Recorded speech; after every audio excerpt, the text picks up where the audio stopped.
네, 안녕하세요, 목사님. 안녕하십니까? 네, 반갑습니다. 만나서 반갑습니다. 이제 저희 반갑습니다. 7회, 오늘 이렇게 또 다니엘서 지난주에 9장을 배웠는데요. 오늘 주제를 알려주시죠.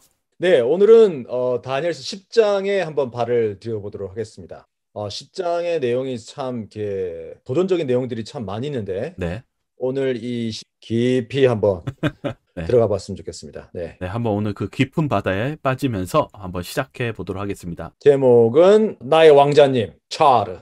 자, 다니엘 10장 1절 한번 볼까요? 바사왕 고레스 3년에 한 일이 벨드사살이라 이름한 다니엘에게 나타났는데, 네, 한 성도님이 제게 물으셨습니다. 목사님, 바사가 뭡니까? 어느 어, 나라입니까? 네, 바사는 페르시아죠, 페르시아. 네, 메데 바사. 네, 네, 메데 바사. 메데, 미디아, 바사, 페르시아. 네, 네, 바사는 페르시아입니다.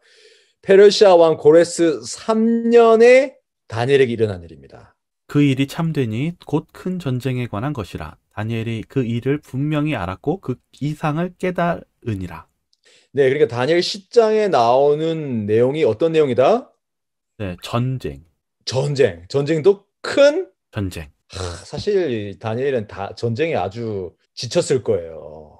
그렇지 않겠습니까? 아마 전쟁은 다 싫어하지 않을까요, 정말? 그러니까요. 이 말이 전쟁이지 이거 뭐 이 전쟁 포로죠, 사실. 네, 전쟁 포로로 바벨론에 잡혀가서 바벨론도 전쟁에 의해서 우리 메데 페르시아 연합군에게 의해서 멸망이 되는데 계시를 받는데 다시 뭘 받은 거예요? 큰 전쟁이요. 조그마한 전쟁이 아니라는 거예요. 제가 이렇게 기회가 있어서 이제 이게 모 선교 지역에 갈 일이 있었는데 그 지역에서 전쟁 난민 분들을 꽤 많이 만날 기회가 있었습니다. 그래서 그 한 아이가 맨발로 저에게 와가지고 돈을 좀 달라고. 근데 제 옆에 계셨던 이제 선교사님께서 그 현지어로 그 아이를 눈을 맞추고 엄마 어디 있냐고 하고 엄마가 저기서 이제 다른 자기 동생 젖 먹이고 있으니까 길바닥에서 그 같이 가가지고 엄마랑도 얘기하고 격려도 하고 그리고 주머니에서 돈을 이제 좀 드리고 축복하고 그리고 돌아서는데 저 아이가 왜 맨바닥으로 네, 이 거리를 다니면서 구걸을 해야 되나 음. 보니까 젖 먹이고 있는 자기 엄마 젖을 먹고 있는 자신의 동생을 위해서 구걸을 하고 있는 거예요. 가족을 위해서 살리려고 그렇게 한 거군요. 그렇습니다. 다 무엇 때문이냐? 그분들도 다 집이 있고 화목한 가정 생활을 하던 분들이었습니다. 근데 어느 날 갑자기 뭐 때문에? 전쟁. 갑자기 전쟁이 일어나가지고 딴 나라에 와서 그렇게 구걸을 하시면서 살아 계신 거예요. 참 이게 전쟁은 너무 비극적인 일입니다. 비참한 거네요, 진짜. 그렇습니다. 이 마태복음 24장에 예수님 오시기 전에 나라가 나라를 민족이 민족을 전쟁과 전쟁의 소문, 실제 전쟁과 전쟁의 소문이 파다할 거라고 했는데 네, 사실 우리가 그런 시대에 살고 있죠. 그리고 우리 한국 분들도 사실은 남북한이 여전히 대치하고 있는 상황에서 이 긴장이 항상 오르락 내리락 하지 않습니까? 네. 저도 이곳에 있으면서 처음에 이곳에 왔을 때 동료 목사님들이 저에게 처음 묻는 질문이 항상 뭐였냐면 한국 괜찮아? 한국 괜찮아? 야, 북한 곧 쳐들어갈 것 같은데? 한 2년, 3년을 계속 저한테 그 질문 하셨어요.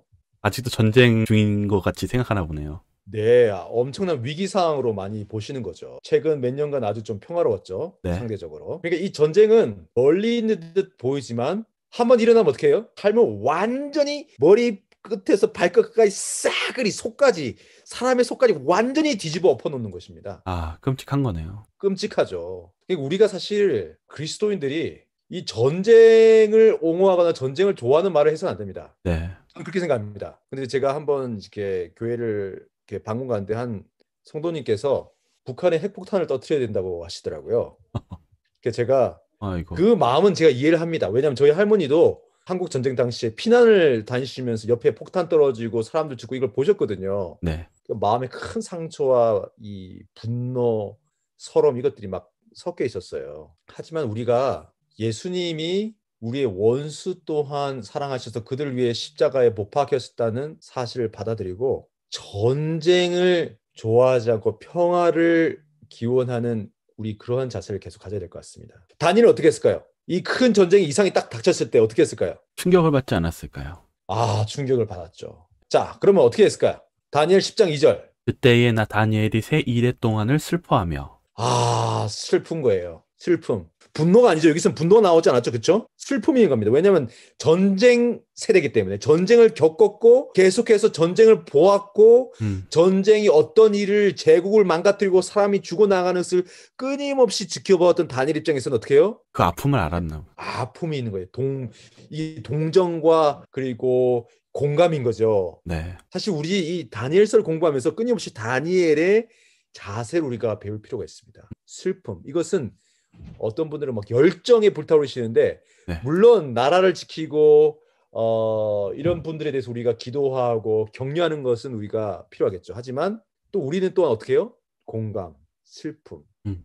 이 선행돼야 되겠습니다. 근데 얼마 동안? 새 이래. 거의 21일인가요? 그렇죠. 한 일회가 이제 일주일이니까 네. 새 일에 하면 21일이죠.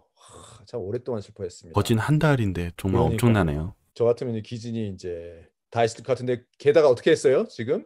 새 이래가 차기까지 좋은 떡을 먹지 아니하며 고기와 포도주를 입에 넣지 아니하며 또 기름을 바르지 아니하니라. 그냥 사실상 거의 이제 금식 상태에 가깝게 네. 다니엘이 생활을 한 거죠. 음, 그러니까 좋은 떡을 먹지 아니하였으며 그래서 어떤 분은 다니엘이 완전히 금식했다 이런 분도 계시고 또 어떤 분들은 아주 마른 빵 네. 최소한의 생활을 해야 되기 때문에 그냥 관직이 있었죠 여전히. 네. 그러니까 왕을 돌보는 업무를 해야 됐기 때문에 최소한의 하지만 기름진 음식이 아니라 마른 빵 같이 이렇게 먹으면서 그냥 기운만 유지할 수 있을 정도로 먹으면서 지냈다. 뭐 이런 여러 가지 생각이 있겠죠. 네. 다니엘의 모습이 어땠을까요? 그 초췌할 것 같다는 생각이 들어요. 아마 왕이 물었겠죠. 다니엘, 너 얼굴이 왜 그래? 너 무슨 일이 있어? 네. 영양제 부족해? 내가 고기 좀 줄까? 왜 그래? 왜 그래, 다니엘? 슬픔을 표현하고 있는 거죠. 그리고 이 표현은 또 뭐라고 했어요? 우리 지난번에 했던 것처럼 기도의 형태라고 말씀드렸습니다. 그러니까 21일간의 치열한 기도인데 사실 우리 이거 뭐 들었을 때 뭐 중요한 일이니까 기도를 하나 보다 이렇게 네. 생각할 수 있지만 우리 그런 찬양 있지 않습니까? 얼마나 오래되었나 우리 죄송합니다. 제가 무리를 일으킨 것 같은데 우리 이런 치열한 기도 네. 하나님을 부르면서 좀 치열한 기도 네. 요즘은 좀 이렇게 약간 멀어진 듯한 느낌을 받을 때가 있어요. 물론 바쁘고 하다 보면 그런 일도 있을 수 있는데 우리 정말 치열하게 좀 이렇게 다니엘처럼 기도해야 되는 때가 아닌가 요즘은.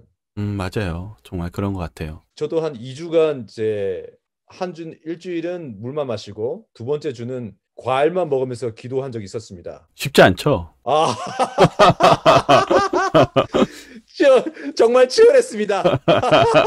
그게 하루만이어도 쉽지 않더라고요, 그게. 쉽지 않습니다. 쉽지 않습니다. 하나님께 기도드리고 했는데 그럼 물론 그때 봉사활동을 하는 중이었거든요. 그러니까 몸을 움직이면서 그렇게 하니까 더 힘이 빠지는 거예요. 나중에 되니까 이제 정말 손 까딱하기도 힘들더라고요. 그런데 그때가 한편으로는 그리울 때가 있어요, 제가. 아, 그래요? 왜요? 글쎄요. 혹시 배고픈 거를 즐기신 거 아닌가요? 그 하나님께 진짜 한번 매달려 보는 거예요. 매달려. 간절함. 하나님 하면서 이 간절함. 네. 이 간절함. 집중이죠, 집중. 하나님을 향한 집중.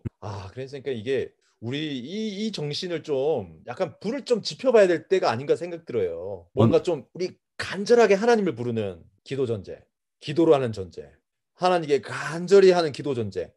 제가 이제 얼마 전에 몇 년 전에 통계를 보니까 우리 미국 북미 같은 경우는 자기가 개인적으로 기독교인이라고 생각하시는 분들이 하루에 얼마나 성경 보고 기도하냐 조사를 했어요. 네. 평균이 어느 정도 나왔을까요? 매일 하나님과 만나는 시간, 기도와 성경 말씀 읽는 걸로 사상 최대치로 지금 떨어지지 않았을까요? 5분 미만입니다. 굉장하네요. 굉장하죠, 그렇죠? 네. 굉장한 수치죠. 그럼 목회자 그룹은 어땠을까요? 북미 지역에 있는 재림교회가 아닙니다. 이거는 일반적으로. 그래도 5분보다 많아야 되고 5분보다 더 많아야 되니까 그래도 한 10시간. 10시간. 20분 나왔습니다. 20분. 아이고. 그러니까 하루에 성경 보고 기도하는 시간이 어떻게 해요? 급속히 떨어지고 있는 거예요, 지금. 위기네요. 기독교인들조차도. 네. 위기입니다, 위기. 우리가 물론 말씀을 듣고 믿음은 들음에서 나니까 네. 교회 가서 목사님 말씀 듣고 장로님 말씀 듣고 이것도 좋죠. 참 은혜로운 일입니다. 하나님께 예배드리고. 하지만 개인적으로 네. 하나님께 나아가는 치열하게 하나님을 찾고 찾는 그 과정이 말라가고 있어요. 하루에 5분 투자해서 우리가 하나님께 간절한 마음이 생길까요? 아, 그 너무 부족하죠.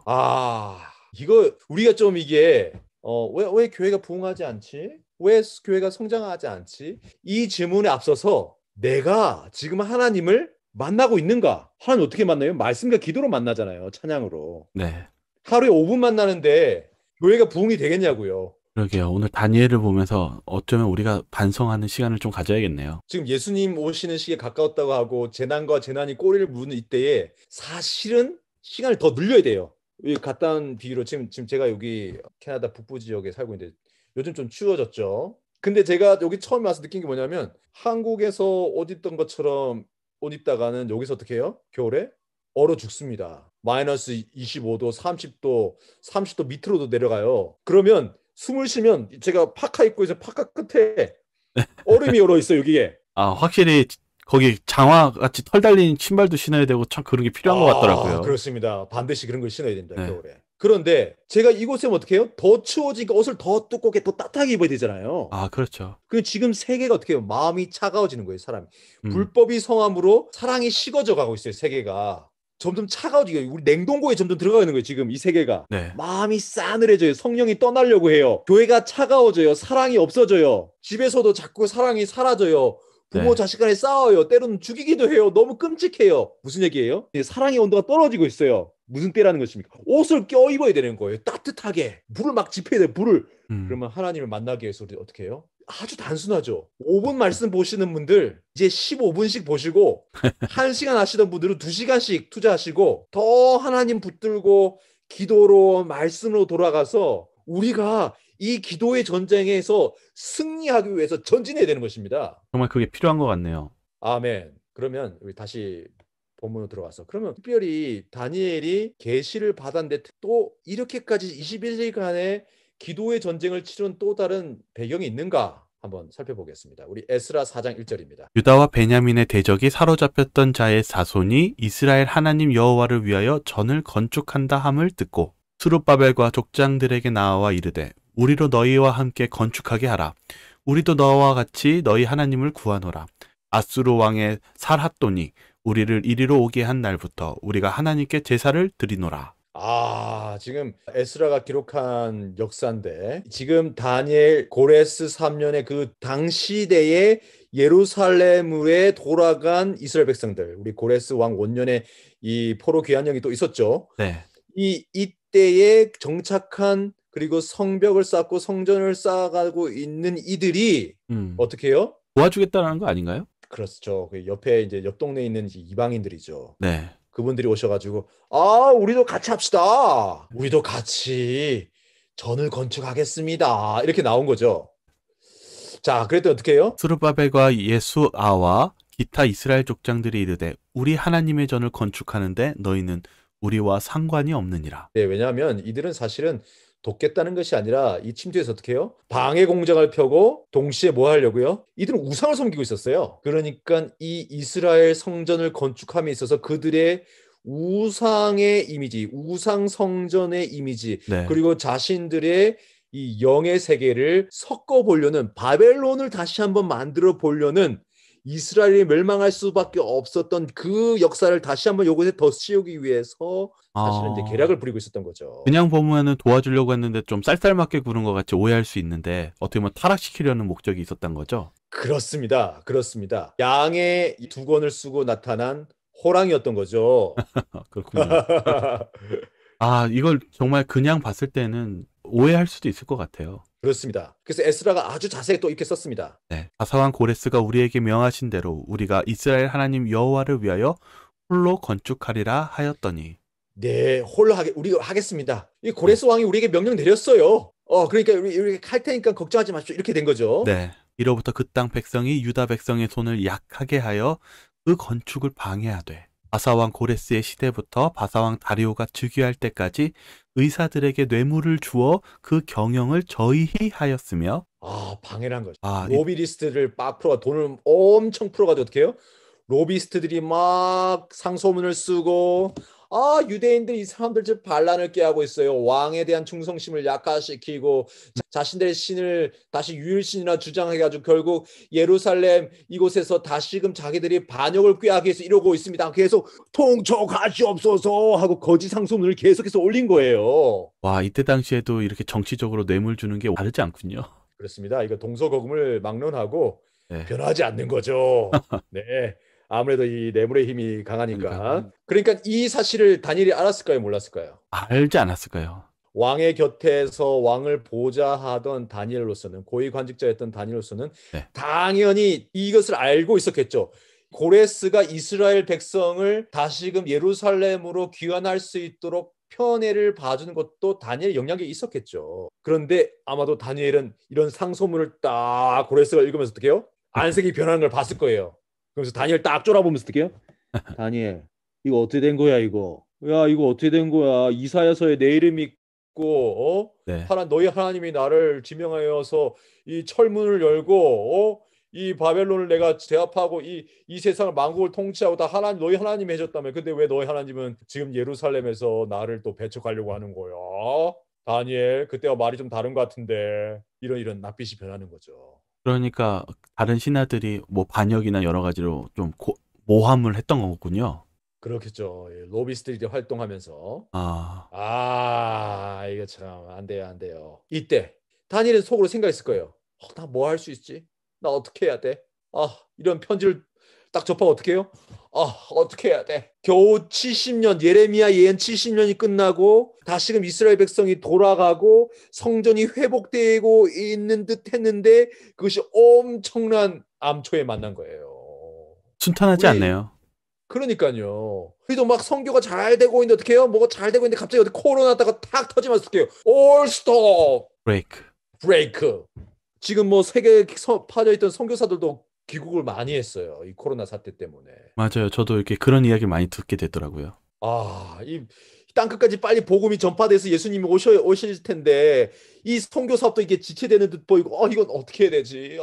이렇게 되는 거죠. 자, 이럴 때 우리는 어떻게 할 수 있죠? 뭘 해야 되죠? 근데 다니엘이 화도 내고 막 어떻게든 뭐 이렇게 정치적인 사람들은 막 힘도 쓰고 권력 쓸 텐데. 그러니까요. 궁금하네요. 그러니까요. 사실 이런 편지를 딱 받았을 때 어떡해요? 전하, 다 거짓입니다.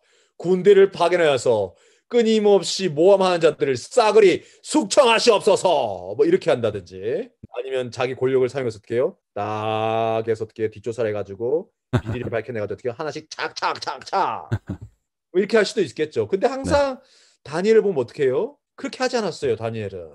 그러니까요.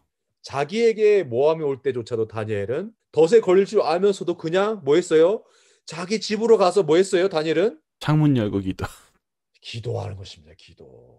그러니까 이게 큰 전쟁에 대한 이상을 받고 있는데 눈앞에서도 계시를 받을 때도 큰 전쟁이었는데 눈앞에서도 하나님의 백성과 그리고 악의 대리자 간의 큰 대립과 갈등이 막 빗발치고 있는 거예요.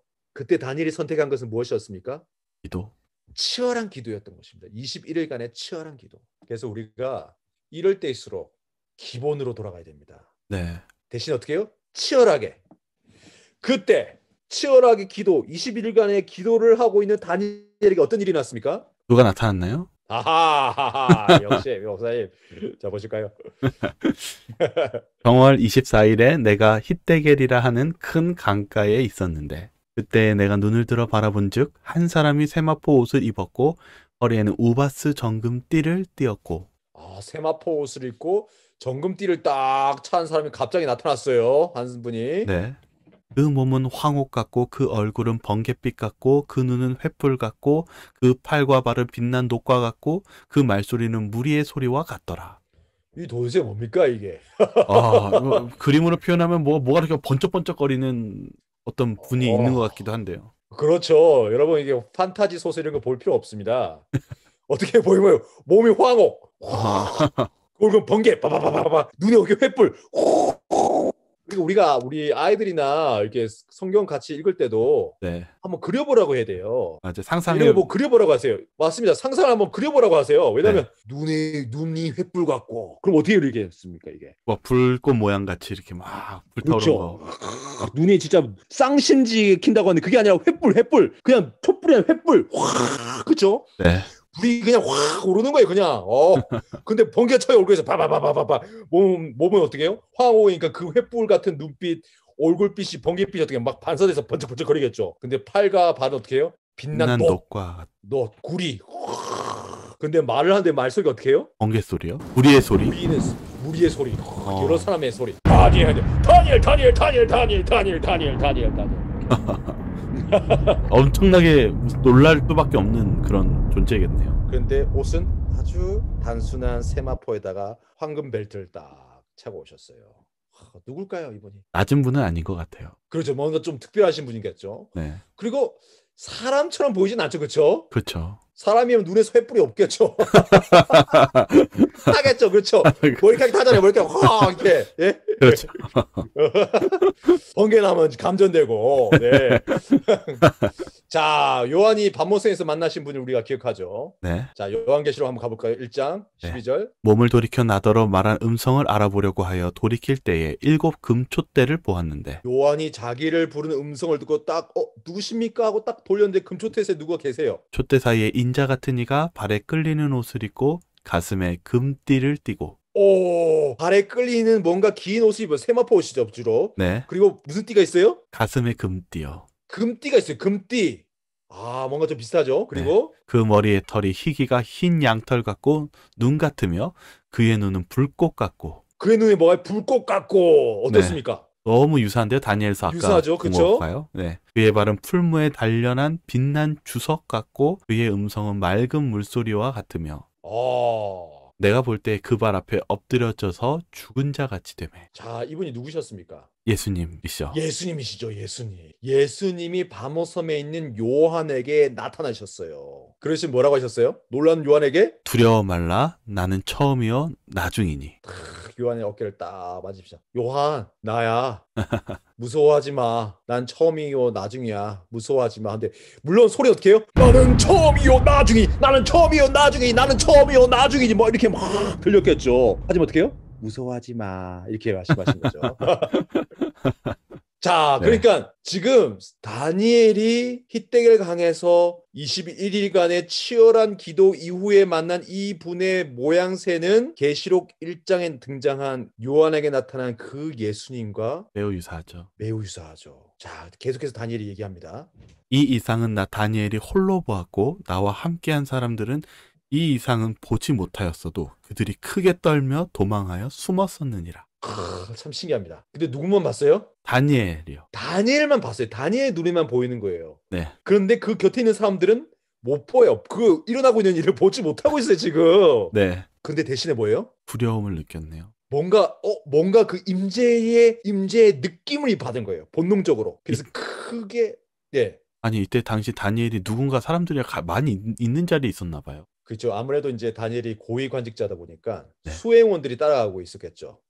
보디가드며 석이며 비서 1급, 2급, 3급, 4급, 5급, 7급, 8급, 9급, 10급 비서들 뭐 아마 자기 의존하는 사람들이 많이 있었을 것입니다. 아마 이런 모습을 봤으면 정말 다니엘이 신과 함께한 자라는 걸 알고 있었던 것 같다는 생각도 드네요.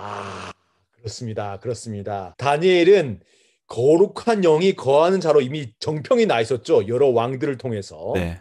역사를 통해 증명된 자들인데 그들이 다니엘이 어떻게 해요? 계시를 딱 받아 마치 화인 여사가 계시를 받았을 때 숨을 쉬지 않고 딱 멈춰섰죠. 네. 그것처럼 이들도 어떻게 해요? 이 다니엘에서 변화가 일어나고 동시에 뭔가 분위기 우리가 지난번에 한번 함께 공부한 것처럼 하늘이 열리고 시간과 공간이 찢어지면서 차원의 벽이 열리면서 이 요한이 이 하늘의 보좌를 향해서 이 공간 이동 시간과 공간을 통해서 이동하는 모습을 보았습니다. 그것처럼 다니엘이 똑같은 경험을 하고 있는데 이 순간 그들 또한 본능적으로 영적인 존재이기 때문에 그 눈은 보지 못했지만 다니엘 향해서 열려진 시간과 공간 그리고 그곳에 임하신 신적인 존재의 그 엄청난 위엄을 피부로 느낀 거예요.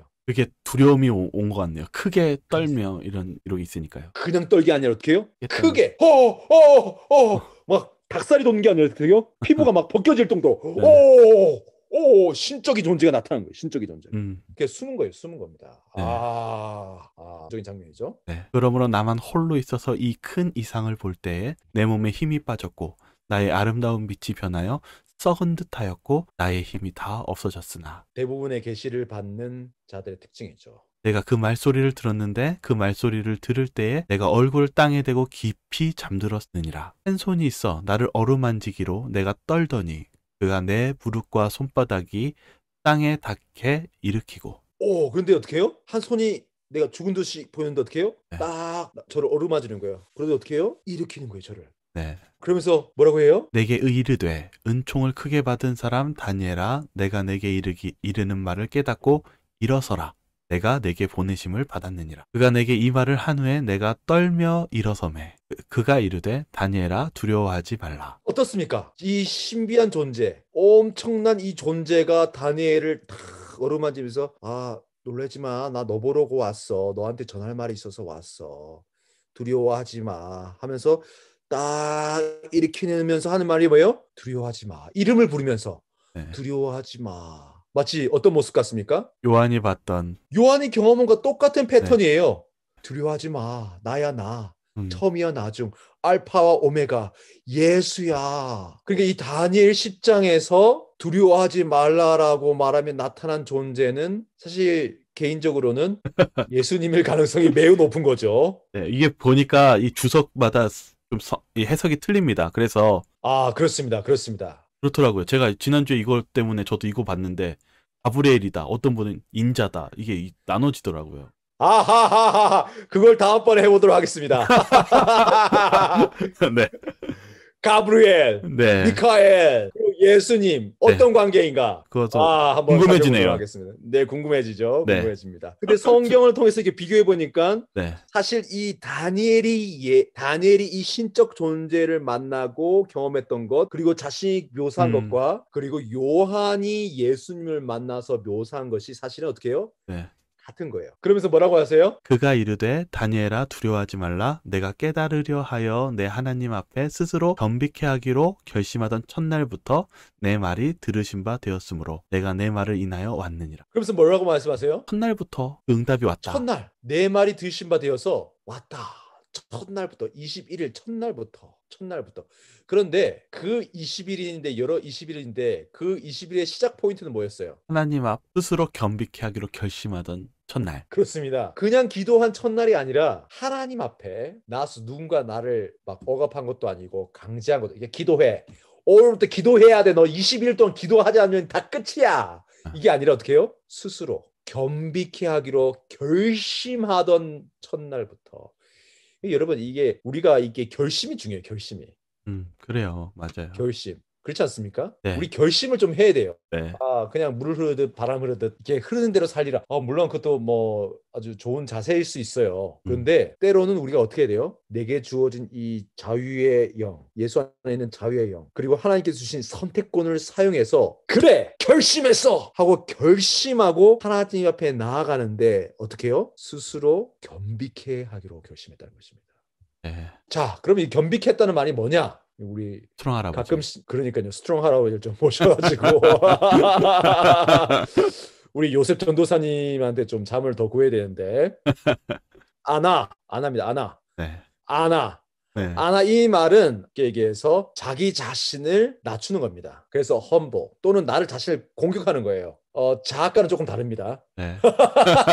자아로도 이렇게 표현할 수도 있겠죠. 근데 hurt하기도 하고. 근데 이것은 gentleness도 포함. 이게 다 아주 용례가 많아요. 근데 이거를 킹 제임스 바이블에서 영어에서 어떻게 표현했냐면 chasten thyself before thy God. chasten하면 채찍을 때리는 거거든요. 네. 이사야서 하면 chastising. 예수님 채찍에 맞으셨잖아요. 그쵸. 그것처럼 나 자신 어떻게 해요? 이 굴복시키는 것입니다. 굴복시킨다. 복종의 의미에 가깝나요? 그렇습니다. 그러니까 어떻게 해요? 내 의지와 나 자아를 하나님 앞에 어떻게 해요? 굴복시키는군요. 딱 내려놓는 거예요. New American Standard Bible은 조금 더 이렇게 부드럽게 표현했죠. 네.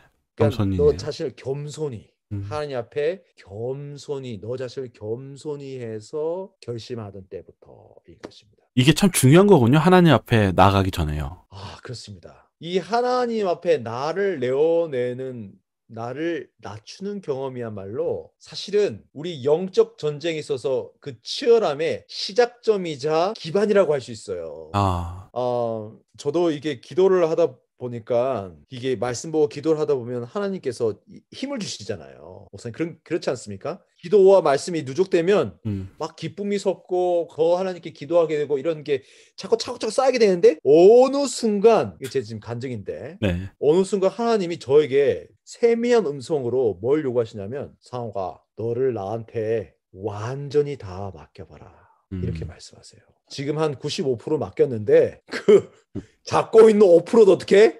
놔라. 놔. 그냥 나한테 다 맡겨. 100%다 맡겨. 이렇게 요구하시는 게 느껴져요. 음, 그게 제가 깜짝 놀랐어요. 제가. 왜냐면 저는 뭐 한 줄 알았어요? 저는 하나님께 다 맡긴 줄 알았어요. 음, 저는 하나님께 겸손하게 다 하나님 앞에 맡긴 줄 알았어요. 근데 기도하고 말씀 보다 보니까 제가 깨달은 게 뭐냐면 제가 저 자신을 뭐 하고 있어요? 붙잡고 있어요. 예수님을 더 사랑하고 하나님께 더 나아가면 어떻게 해요? 내 자아가 점점 희석되고 없어지는 게 느껴져요. 네. 그래서 본능적으로 어떻게 해요? 내가 없어지네, 없어지네, 없어지네. 내 성질 내가 다 없어지네. 그래서 어떻게 해요? 나를 붙잡는 거예요, 나를. 안 어, 돼. 곽상 없어지면 안 돼. 너 곽상 없어지면 안 돼. 예수님으로 하나님으로 다 채워지면 어떻게 돼요? 내가 없어질 것 같은 본능적인 불안이, 공포가 네. 엄습하는 거예요. 음, 모르겠어요. 전 다른 성도님은 모르겠는데 저희가 그렇게 경험했어요. 그래서 어떻게 제가 갑자기 손을 헉 잡는 거예요. 어, 안 되겠는데? 그러면 이제 또 이렇게 쑥 떨어져요. 그러다 다시 올라가다가 또 하나님이 상호가 다 내려놔라 하면 어떻게 해요? 그러니까 결국 이게 뭐냐? 신뢰죠, 신뢰. 하나님을 믿고 하나님이 나를 사랑하신다는 것을 믿는다면 예수님께서 나를 사랑하신 십자가에서 나를 위해 죽으셨구나라는 것을 믿는다면 어떻게 해요? 하나님의 그 손에 나를 완전히 맡길 수 있겠죠? 네. 근데 저도 제 속에서 뭘 발견했다고요?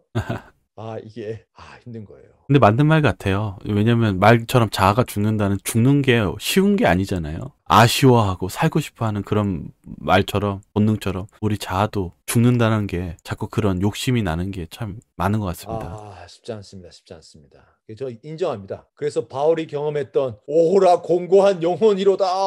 사망의 이 몸에서 누가 나를 건져내랴 하는 그 나를 끊임없이 붙잡아 매는 건 그것이 아니라 뭐예요? 내 안에 있는 나인 거예요. 나. 음, 나. 자, 사단이 똑같은 경험을 하고 사단이 자신의 경험을 우리에게 투영하고 있는 거죠. 그래서 오늘 그리고 지금 하나님 앞에 나를 스스로 낮추는 나를 굴복하는 경험 음, 나를 바치는 경험, 그 결심. 하나님, 제가 지금 아버지 앞에 나왔습니다. 저를 아버지 앞에 내어놓습니다. 저의 의지와 저의 삶을 아버지 앞에 온전히 드리기로 결심합니다. 저는 그걸 할 수 없지만 도와주십시오. 제가 그렇게 결심합니다. 대신에 그것을 이루시는 분 아버지 시오니 그 일을 제 속에서 이루어 주시옵소서. 아버지를 신뢰합니다. 저를 사랑하심을 믿습니다. 저도 아버지께 고백합니다. 저를 받아주십시오. 라고 고백하고 그 결심을 하나님 앞에 선언해야 됩니다. 네. 제가 그래서 그럴 때 어떤 일이 일어나는가? 제가 최근에 있었던 일 하나를 소개하고 있습니다. 이게 저희 동네에 이 브루스 형제님이 계세요. First Nation 그러니까 이 원주민이시죠. 네. 인디언이신데 브루스 리 하면 이소룡이죠. 와! 이분 부모님 때부터 아주 용맹한 용사 집안이셨어요. 어, 그래서 이제 책도 나오고 다큐멘터리도 나올 정도로 어, 아주 용맹한 인디언 부족의 리더의 추장의 그런 자손이에요. 브루스 형제님이. 네. 그런데 이분이 이제 캐나다 군인으로 복역하시다가 이제 은퇴하시고 재림교인이 되셨어요. 이 어, 성경 연구를 통해서 네. 참 우연찮게 예수님을 만나게 된 거예요. 그런데 예수님을 받아들이자 이 아내와 그 자식들 그리고 친족들이 다 우리 브루스 형제를 비난하기 시작한 거예요. 네가 우리 인디언의 전통 신앙과 그리고 우리의 문화와 민족의 긍지를 버리고 네가 어떻게 해요? 백인들의 종교 네. 기독교에 네가 빠져서 우리를 배신했다. 그리고 가족들마저도 우리 브루스 형제에게 등을 돌렸어요. 어, 만나지도 않고 연락도 하지 않고 네. 저주를 퍼붓고 그렇게 브루스 형제가 이제 수십 년이죠. 한 20년 가까이 이렇게 가족들로부터 외면을 받고 살았어요. 사회적 명예, 부 다 사라지고 네. 이제는 나이가 드시고 심장병도 걸리고 그러니까 하나님을 믿고 했던 이런 사람들이 어떻게 해요?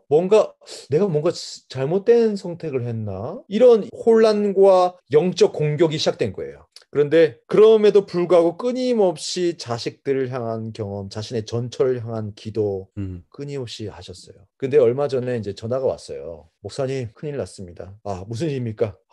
자기 아들 빌리가 지금 중환자실에 갑자기 들어갔다는 거예요. 아이고. 아, 무슨 일입니까? 그러니까 이 뇌 이곳저곳에서 막 이게 부풀어가지고 네. 뇌가 터지기 직전이라는 것입니다. 곧 어. 죽을 수 있다는 거죠. 네. 그러니까 이제 의사들도 이제 긴급 이제 진료를 하는데 손쓸 방법이 없다고 연락이 왔다고 이제 준비하라고 이제 아들이 곧 죽을 수 있으니까. 그래서 이 브루스 형제님이 이제 할아버지죠. 목사님, 기도하는 거예요. 제가 이 전도하려고 그렇게 했었지만 이루어지지 않았다고. 네. 이제 아들이 죽게 생겼는데 어떻게 될지 모르겠다. 어떻게 될까요? 기도하죠. 제가 뭐 할 수 있는 게 뭐죠? 기도밖에 없는 거예요.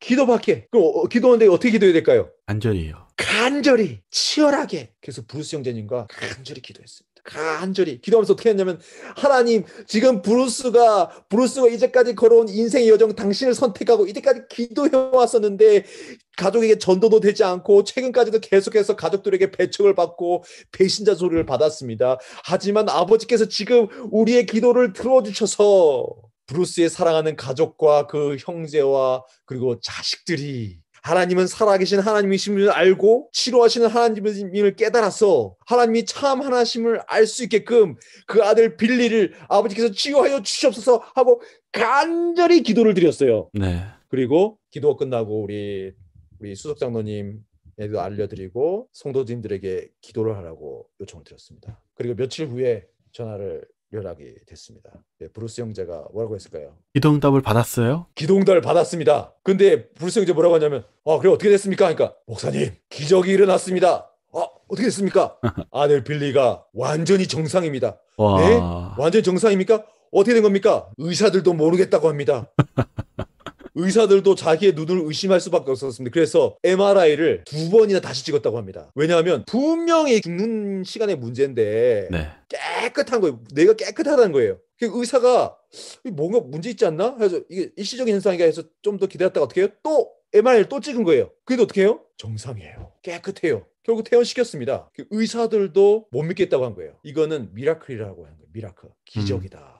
제가 브루스한테 물었습니다. 가족에 얘기했느냐? 그러니까 신나서 얘기하는 거예요. 목사님, 제가 전처랑 그 자식들에게 다 얘기했습니다. 네. 이것은 우리가 함께 기도했다. 이것은 나의 하나님께 기도했고 하나님께서 너희들이 참 하나님 누구신지 알려주기 위해서 기적을 베푸신 것이다. 우리가 기도했기 때문에 이 일이 일어났다라고 선언했다는 것입니다. 그랬더니 자신의 가족들과 친족들이 이번에는 브루스의 하나님의 기도의 응답으로 우리 빌리가 나았다. 이렇게 인정을 했다는 것입니다. 이렇게 하나님께서는 우리로 하여금 우리 자신을 낮추고 하나님께 온전히 의지해 기도하기를 기다리고 계신 것입니다. 때로는 응답하지 않을 때도 있어요. 예, 맞습니다. 왜? 내 은혜가 내가 족하다. 이렇게 말씀하실 때도 있습니다. 하지만 중요한 것은 우리가 이런 난관과 그리고 이 모든 것이 나를 압도할 때, 엄습할 때 그것은 어떤 신호예요? 간절히 치열하게 나를 하나님 앞에 낮추고 기도하라는 하나님의 초청인 것입니다. 그러면 나도 살고 내 가족도 살고 교회도 살고 온 세계가 하나님 아는 빛으로 밝아져서 결국 우리가 간절히 바라고 우리가 간절히 부르는 예수님께서 속해 오시게 될 것입니다. 네, 오늘 또 저희들 다니엘서 10장을 배웠는데요. 또 오늘 좋은 말씀 그리고 체험한 그 경험들 저희들 참